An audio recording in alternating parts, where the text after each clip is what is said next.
trying to save him a couple years on his eyesight. Good?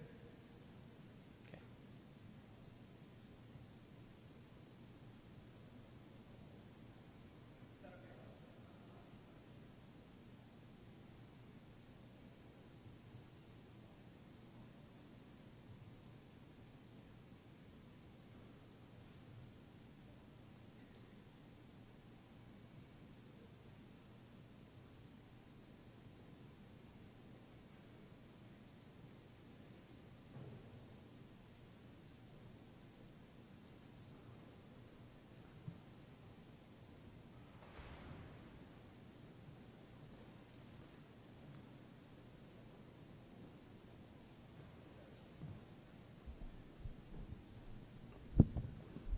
Well, good afternoon, everyone. Let me just thank you real quick for being with us this afternoon. I know this was short notice, but Commissioner McMurray and I wanted to give you a quick update on the situation with the bridge that got hit early this morning on I-16.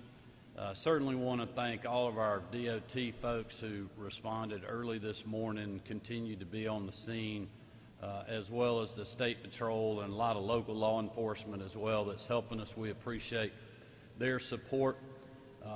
Obviously, I've been in touch with Commissioner McMurray and DOT since early this morning. I've also spoken to and left messages with the local governments in Adrian, Georgia, and Soperton, offering our assistance as well and just making sure that they knew that I was aware of the situation that's going to create some dynamic traffic issues in a couple of small towns in rural Georgia that we're committed to helping them deal with while we're dealing with the situation on the bridge. Thankfully, no one was hurt or killed in this incident, which is a miracle when you see what happened. I think obviously this happening in the wee hours of the morning was a big part of that, but we're lucky in that regard.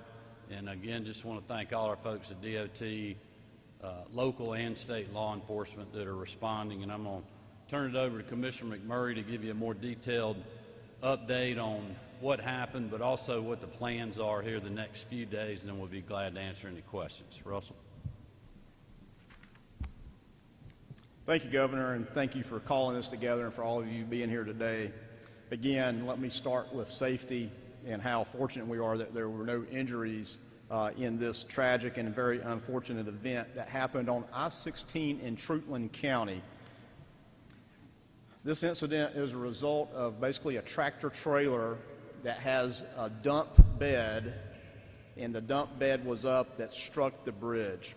In fact, when it struck the bridge with such force, it shifted the bridge beams off of their supports that what hold the bridge up over I-16, shifted it off its support, and in fact, part of it is overhanging or suspended in midair, which has caused a very unsafe condition for any other vehicles to try to go under, and certainly tractor trailers or commercial vehicles would not even fit under this bridge now. So that was the criticality in shutting down I-16 in both directions.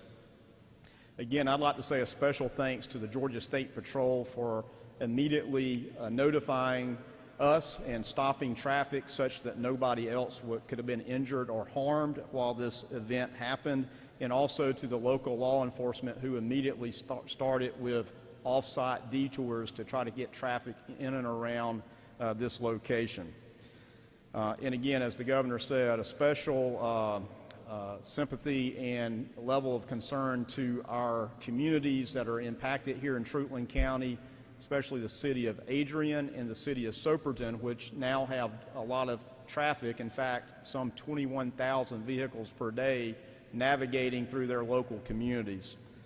So that, again, a big impact to the local communities. Again, our first priority in everything is safety, and that was the necessity of closing I-16. So let me talk to you just a little bit about the detours that are in place. We did try to lessen the detour impacts by splitting eastbound and westbound detours. The westbound detour, which would be coming from Savannah toward Macon, starts at exit 78, turns on US 221, works its way over to US 80, goes through Adrian and then turns left onto State Route 15 where you re-enter on exit 71 on I-16. So basically a 7-mile detour along I-16, but that's about a 24-mile detour on these roads, so a significant detour distance. Eastbound, if you're heading from Macon to Savannah, you will exit at exit 71 onto Highway 15 to Soperton, where you turn left onto State Route 46 and then a left on State Route 56 to re-enter I-16 at exit 78. That detour distance is approximately 10 miles, so much shorter detour, but again through downtown Soperton.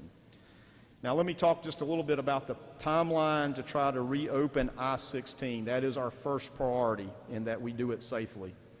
It's been determined that the fastest way to reopen I-16 is to demolish the existing bridge beams and this deck portion over I-16. That will be the fastest way to reopen I-16.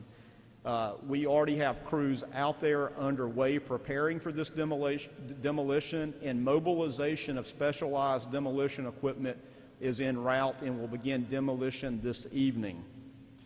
This demolition is difficult and tricky. It sounds like it would be easy to tear down a bridge, but this is a unique bridge design where there is one beam that spans both east and westbound of I-16, and that's why the whole bridge shifted when it was struck by this truck with its bed up. That's why it shifted off of its supports, because it's one beam. That beam has stresses and pressures in it that are concerning, and that has to be strategically located how the bridge will be disassembled, if you will, so that nobody gets hurt in the demolition process. We are strategic in how we plan to reopen I-16, but we cannot reopen I-16 until the entire bridge deck is basically on the ground. Our plan is to open one lane westbound, that would be Savannah to Macon, by Sunday morning. Have one lane open flowing westbound Savannah to Macon, and then by Monday have one lane eastbound open on I-16. We expect that the full reopening of I-16 will occur by mid to late next week, obviously weather permitting and lots of factors of complication of demolition. That is our target. We do not yet have a time to replace the bridge over I-16, which is State Route 86. It is a very minor state route that only has about 200 to 300 vehicles per day on it, and there are adequate detours to go around it itself. So our main focus is to get I-16 and the commerce that flows up in I-16 back flowing as soon as possible.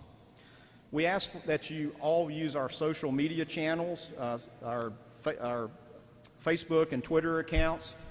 Use your traffic apps and plan ahead if you have to travel to Savannah, or if you're in Savannah and you need to travel back towards central Georgia to Macon. Please use those traffic apps, plan your trip ahead, and try to avoid these detours that we have in place, because Soperton and Adrian certainly will have a lot of traffic in it. If you look at your maps on your phone now, you'll see those areas are very red. So we hope that this planning ahead will lessen the impact on these local communities, while we strive hard to have traffic again westbound one lane opened before Sunday, and one lane open Monday eastbound, which will certainly relieve the local communities. Again, safety first. Please be mindful of law enforcement that are still working the detours, the construction workers that will be on site working to disassemble this bridge and get the lanes open as fast as possible. So please be diligent and safe as you maybe travel this area, and again, plan ahead. I'd like to thank Governor Kemp again for pulling this together today, and we'll be glad to take any questions or comments you may have. Yes, sir. This may also be a question for the Georgia State Patrol, but are there any fines or tickets or charges or penalties that might be involved here as a result of this accident? Yes, so we will certainly be cooperating and find out what goes forward as it relates to any penalties or fines to this. We certainly will be looking for the insurability to the state for this as well, which is not uncommon where we do have other vehicles to strike bridges, so we do usually look for the insurability from that point of view. And if I may follow up on what you explained earlier, can you kind of walk us through again your understanding of how this happened in the first place? Yeah, so again, how this happened is apparently that the tractor trailer has a dump bed, which is similar to a dump truck, but only in the size of a tractor trailer, and it appears that it was raised, and which then struck the overpass bridge, the bridge passing over, and it struck it on the beams which hold up the bridge deck. The vertical clearance of our bridge is 17 feet. The vertical top of a tractor trailer is usually 13.6, and the minimum standard for design of a bridge is 16 feet. So we're about a foot above the minimum design, but well above the normal height of a tractor trailer. And Governor, if I may ask you, have you been in touch with the ports? How is this impacting transportation in and out of the ports of Savannah and elsewhere? I have not spoken to them, but Russell updated me this morning, and he has spoken to Griff down at Georgia Ports, obviously letting them know this is going to be really a logistics challenge for a lot of container traffic that's coming out of the port when you have detours that the commissioner just talked about. But we're going to help work with them to manage. That's why law enforcement's going to continue to be on the scene. But also want to just thank DOT and State Patrol for their swift response. It's pretty amazing that this happened at 3 o'clock this morning, and if everything goes right, we'll start tearing the bridge apart tonight, which is incredible. And obviously this is a team that unfortunately is very experienced in having to deal with things like this, if we all remember the I-85 fire and bridge collapse here in the metro area. So I guess that is a priority of the state, is getting the westbound lane open first to accommodate perhaps all of the truck traffic that needs to get out of the ports. Yes, westbound is a priority for a number of reasons. One is the freight flow from the Savannah port into Middle Georgia and Metro Atlanta, but it's also the side that was struck. It's the lowest hanging, if you will, toward the ground, and so strategically for traffic movement, but also for criticality of safety, that's what needs to move first, westbound. All right, thank you, everybody. Thank you.